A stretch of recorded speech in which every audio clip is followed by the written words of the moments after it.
অবিটো Uchiha এটা শুধু একটা নাম নয়, এর পেছনে লুকিয়ে আছে একজন অসহায় প্রেমিকের আর্তনাদ, যাকে পৃথিবী কোনোদিন বুঝতেই পারেনি। মানুষ তাকে চেনে একজন মুখোশ পরা ছায়া হিসাবে।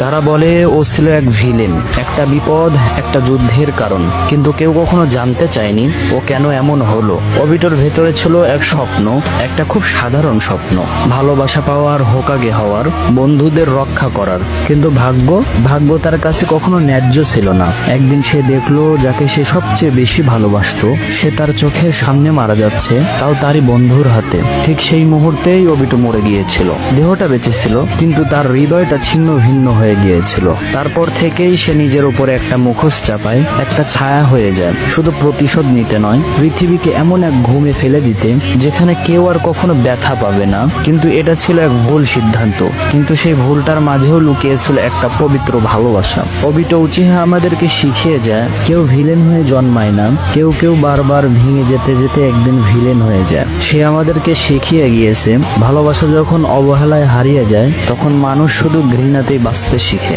সে আমাদেরকে দেখিয়ে গিয়েছে একটা মানুষ যখন নিজের প্রিয়জনের মৃত্যু নিজের চোখের সামনে দেখে তখন তার চোখ বাঁচে, কিন্তু হৃদয়টা আর জাগে না। অবিটো উচিহা আমাদেরকে শিখিয়ে গিয়েছে কখনো কখনো একজন নীরব যোদ্ধার যুদ্ধ থাকে নিজের ভেতরের ভাঙা সত্তার সঙ্গে।